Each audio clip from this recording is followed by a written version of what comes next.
नमस्कार। ज्योत संस्था आपका स्वागत करती है। पिछले एपिसोड में हमने इंडिया और अब्रॉड के एजुकेशन कॉस्ट को कंपेयर किया था और हम रुके थे इस सवाल पे। तो क्या आप ऐसा कहना चाहते हैं कि अब्रॉड जाना ही नहीं है, बस इंडिया में ही एजुकेशन वगैरह लेना है? देखिए, हमने पहले भी कहा है कि हम ऐसा बिल्कुल भी नहीं कहते। प्राचीन काल में भी यहाँ के लोग अपनी कला विकसाने के लिए, बिजनेस करने के लिए अब्रॉड जाते थे।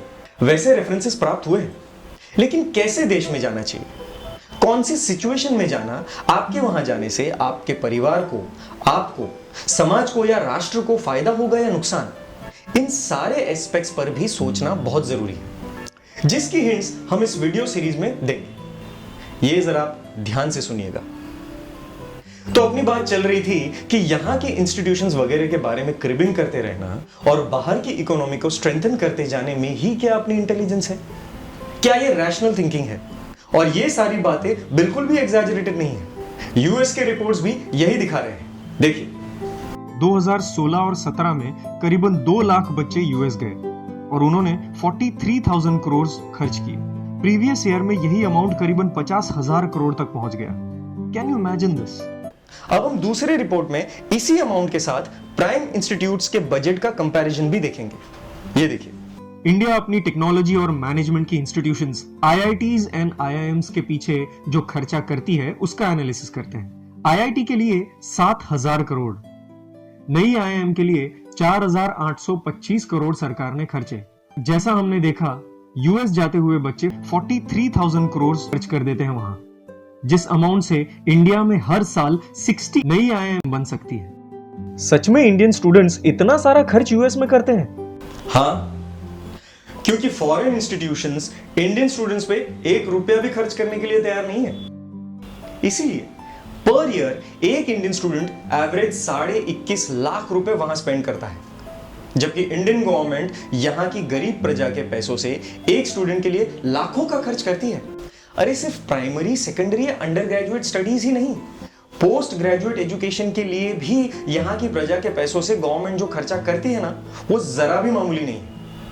फॉर एग्जाम्पल, आईआईएम के एक बच्चे पर एक ही साल में 7 लाख का खर्चा भारत सरकार करती है, जिसमें इन सारी प्राइम इंस्टीट्यूशंस के लिए अलॉट की हुई मेट्रोपॉलिटन सिटीज की प्राइम लैंड को तो गिना तक नहीं है हमने। ये बात हुई सिर्फ आईआईएम की। उसके पहले प्राइमरी से लेकर ग्रेजुएशन तक उस स्टूडेंट पर समाज के कितने पैसे खर्च हुए होंगे? 10 लाख, 20 लाख, 30 लाख। अरे उन सबका टोटल करेंगे ना तो 40 से 50 लाख तो ऐसे ही हो जाएंगे। तो भी समाज के पास से जब लेना था तब हंसते हंसते ले लिया, और देने का वक्त आया तो बिना सेंस ऑफ ग्रेटिट्यूड के यहां प्राइम इंस्टीट्यूशंस लिमिटेड है, वहां का एजुकेशन अच्छा है, वहां करियर का अच्छा ग्रोथ है, वगैरह वगैरह बहाने बनाकर अब्रॉड भागने के सपने देखने लग गए। उन सबको जगाने के लिए इन सारे फैक्ट्स की बातें हमें करनी पड़ रही है। उसमें से ये तो सिर्फ मनी ड्रेन की बात है। Brain drain, job drain, skill drain, man power drain तो अब तक इंक्लूड ही नहीं किया हमने। चलिए, स्टूडेंट्स के लिए इंडियन गवर्नमेंट कितना कंट्रीब्यूट करती है उसके रिपोर्ट्स देख लेते हैं। ये देखिए, आने वाली 7 आईआईएम की एलोकेशन कॉस्टिंग। इन 7 आईआईएम्स के लिए 3,775 करोड़ गवर्नमेंट ने कैपिटल कॉस्ट के लिए एलोकेट किए हैं। हर एक आईआईएम में 600 बच्चों के हिसाब से 4,200 बच्चे इन 7 आईआईएम्स में पढ़ेंगे। अगर ये कैपिटल इन्वेस्टमेंट से 50 साल तक इंस्टीट्यूट्स चलेंगी, ऐसा अज्यूम भी कर ले, तो 2,10,000 बच्चे 50 साल में ग्रेजुएट होंगे। यानी पर स्टूडेंट उन पे कैपिटल इन्वेस्टमेंट हुआ 1.8 लाख। सरकार उसके ऊपर पर स्टूडेंट एडिशनल 5 लाख की ग्रांट पर ईयर देती है। मतलब 6.8 लाख का खर्चा पर स्टूडेंट गवर्नमेंट आईआईएम के स्टूडेंट पर करती है। इससे आप अच्छी तरह से समझ सकते हैं कि इंडियन गवर्नमेंट स्टूडेंट्स को कितनी सब्सिडी देती है। उसके सामने अमेरिकन गवर्नमेंट 1 रुपया भी सब्सिडी नहीं देती, तो भी भारत के बच्चे दौड़े दौड़े वहां जाते हैं। भाई ये तो ऑब्वियस है, फॉरेन गवर्नमेंट या इंस्टीट्यूशंस इंडियन स्टूडेंट पर स्पेंड क्यों करेगी? वो तो इंडियन गवर्नमेंट ही करेगी ना।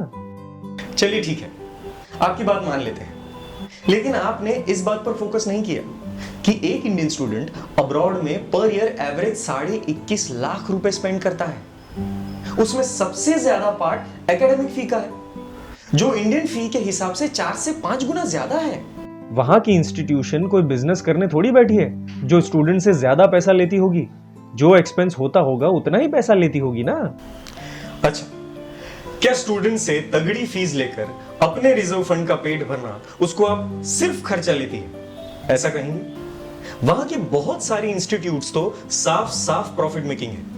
इसीलिए तो ब्रेक्सिट के बाद यूके गवर्नमेंट टेंशन में है कि उनका एजुकेशन से जनरेट होता हुआ रेवेन्यू डिप्लीट हो जाएगा, और इसी वजह से स्ट्रेटजीज बना रही है कि इंडियन और फॉरेन स्टूडेंट्स की जेब कायम के लिए कैसे खाली की जाती रहे।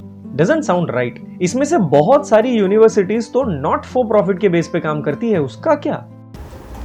ओके, तो आपके इस सवाल पे पहले ये सोचिए कि नॉट फॉर प्रॉफिट को प्रॉपरली फॉलो करती है? क्या उनकी नॉट फॉर प्रॉफिट की डेफिनेशन लेजिटिमेट है? ये बात जरूर सोचिएगा आप। इस पे हम चर्चा जारी रखेंगे अगले एपिसोड में।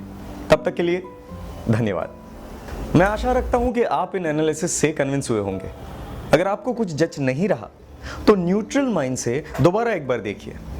फिर भी नहीं बैठ रहा तो नीचे कमेंट सेक्शन में कमेंट कीजिए, और जो डिस्क्रिप्शन सेक्शन में लिंक्स दी गई है उनके जरिए आप फैक्ट्स को रिकन्फर्म कर सकेंगे।